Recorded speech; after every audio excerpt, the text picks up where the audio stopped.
everyone, this is our class of teaching exams and here we are taking our subject EVS.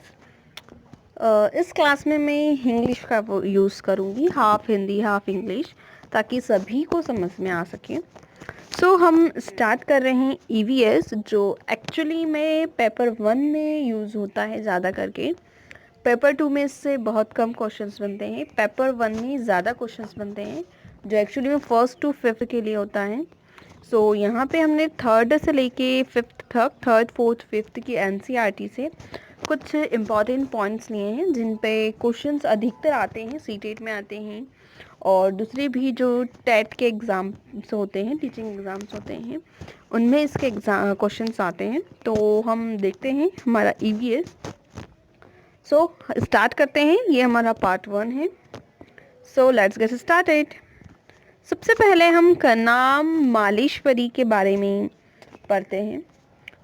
Karnam Malleswari के बारे में NCERT की कुछ बहुत सी बातें हैं, पर NCERT की बुक में कुछ चीज़ें उसके बारे में दी हुई हैं। आप लोगों ने वैसे भी उनका बारे में न्यूज़पेपर में और बहुत सी जगह पर पढ़ा होगा।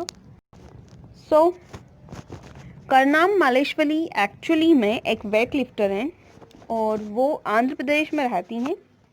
उनके जो फादर हैं वो एक पुलिस कांस्टेबल हैं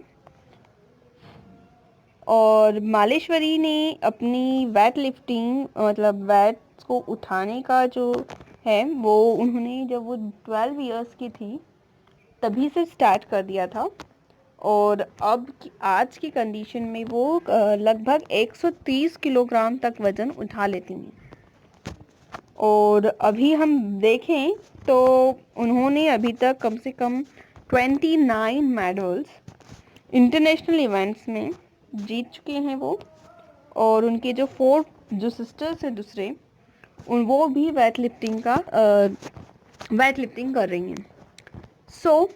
ये जब NCERT छपी थी उसके अकॉर्डिंग 29 मेडल्स हैं। बाद में अगर कुछ इंक्रीज़ हुआ होगा तो वो चेंज हो सकता है, बट NCERT के हिसाब से हम चलें तो 29 मेडल्स हैं उनके पास इंटरनेशनल इवेंट्स के। करनाम मालेश्वरी वेट लिफ्टर हैं, आंध्र प्रदेश में रहती हैं। उनके फादर जो हैं वो पुलिस कांस्टेबल हैं। 12 वर्ष की एज से ही उन्होंने वेट लिफ्टिंग करना स्टार्ट किया था और आज की कंडीशन में हम देखें तो वो कम से कम 130 किलोग्राम का वज़न उठा लेती हैं और उन्होंने 29 मेडल्स जीते हैं। और उनकी जो बाकी के सिस्टर्स हैं वो भी इसी डायरेक्शन में काम कर रही हैं, वो भी यही काम कर रही हैं, वो भी वेट लिफ्टर्स हैं।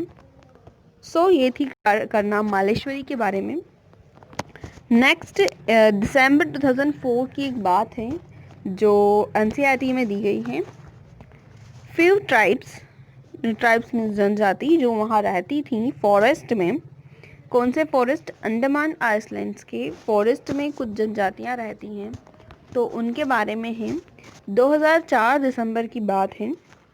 उन लोगों ने नोटिस किया उनके आसपास के जो एनिमल्स हैं, जो बर्ड्स हैं, सभी को उन्होंने नोटिस किया कि वे रोज़मर्रा की जो उनका मैनर होता है या उनका रोज़मर्रा के जो काम होते हैं उनसे थोड़ा चेंज बिहेवियर उनका हो रहा है। तो इससे उन्होंने ये गैस कर लिया कि कुछ ना कुछ तो डेंजर की बात है। अब कभी भी कुछ भी होता है तो सबसे पहले हमारे जो सराउंडिंग के एनिमल्स हैं, जो बर्ड्स हैं, उन्हें इन चीज़ का पता चल जाता है और उन्हीं के बिहेवियर को ऑब्ज़र्व करके वहाँ जो ट्राइब्स हैं उन्होंने भी ये चीज़ नोटिस कर ली। जल्द ही ऐसा हुआ कि वहाँ पर सुनामी आई और चूँकि उन लोगों ने, वो ट्राइब्स ने एनिमल्स को और बर्ड्स को ऑब्ज़र्व करके वहाँ से वो चले गए थे सेफर प्लेस पे, तो वो सब बच गए। लेकिन हम ये कह सकते हैं कि एनिमल के बिहेवियर को देख के हम हमारे आसपास के इन्वायरमेंट के बारे में और अच्छे से जानकारी ले सकते हैं। तो ये छोटी सी बात थी जो कि हमारी NCERT में दी हुई है। नेक्स्टली हम देखते हैं यहाँ बर्ड के बारे में छोटा सा नोट है कि जब बर्ड फोकस करते हैं अपनी दोनों आँखों से किसी एक ऑब्जेक्ट पे, तो वो उसका जो डिस्टेंस है कि वो ऑब्जेक्ट उनसे कितनी दूर है ये भी अंदाज़ा लगा लेते हैं। और जब वो एक ही टाइम पे दो अलग अलग ऑब्जेक्ट पे भी फोकस कर सकते हैं, और जब वो एक ही समय में दो अलग अलग ऑब्जेक्ट पे फोकस करेंगे तो उनकी जो रेंज ऑफ विजन है वो बढ़ जाएगा, इन केस अगर वो एक ही ऑब्जेक्ट पे फोकस कर रहे हैं उससे। अब हमें क्या करना है, तो हमें बच्चों को भी इस बारे में बताना चाहिए।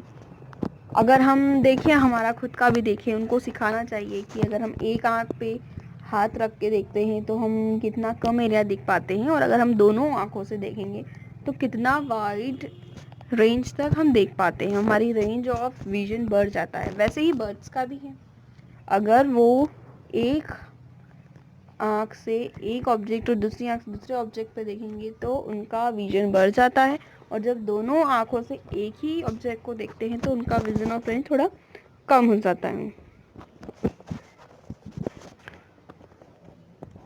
नाउ अब बात है ये सेकंड थिंग स्लॉथ की। तो ये दिखने में तो बियर की तरह होता है, बट ये स्लॉथ है, ये लगभग 17 घंटे सोता है। और सोएगा भी कैसे, तो अपसाइड डाउन वे में सोता है, ट्री की ब्रांच पे, मतलब उल्टा लटक कर यह सोता है। और ये जिस पेड़ पे रहता है उसी पेड़ की पत्तियां खाकर अपना गुजर बसर करता है, और वहीं पे खाएगा, वहीं पे सोएगा, और इसके अलावा उसे कुछ और नहीं चाहिए होता है। और जब वो बहुत ज़्यादा पत्तियां खा चुका होता है पेड़ की, मतलब अब उस पेड़ पे पत्तियां लगी नहीं रही है, बहुत कम हो चुकी है, तब वो दूसरी पेड़ पे मूव ऑन कर देता है। वहीं इसको 40 साल का इसका जीवन है, और कम से कम ये 8 पेड़ अपने जीवन काल में 8 पेड़ पे मूव करता है, मतलब फर्स्ट पेड़ फिर सेकंड पेड़, तो ऐसे से अपने जीवन काल में 8 पेड़ों पर ये रह पाता है। जहाँ रहता है उसी पेड़ की पत्तियाँ खाता है।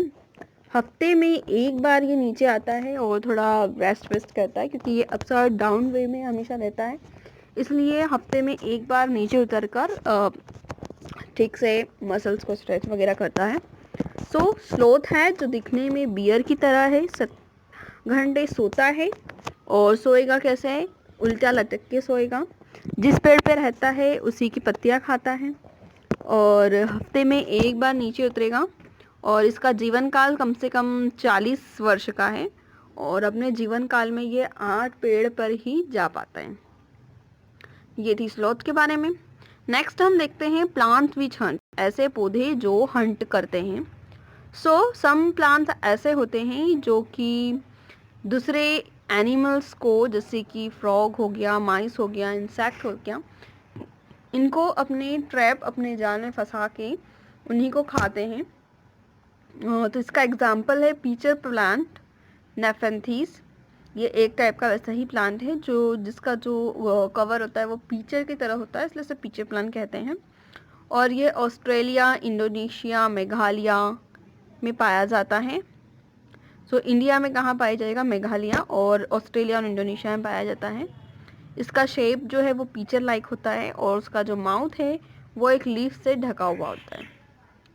और वहीं प्लांट पे की एक स्पेशल स्मेल होती है जिसकी वजह से इंसेक्ट अट्रैक्ट होते हैं। अब ऐसे ही थोड़ी कोई भी इंसेक्ट उस पे पीचर प्लांट पे आके बैठेगा, वो कोई ना कोई उसकी स्मेल ऐसी होती है जिसकी वजह से वो उसकी तरफ आकर्षित होते हैं।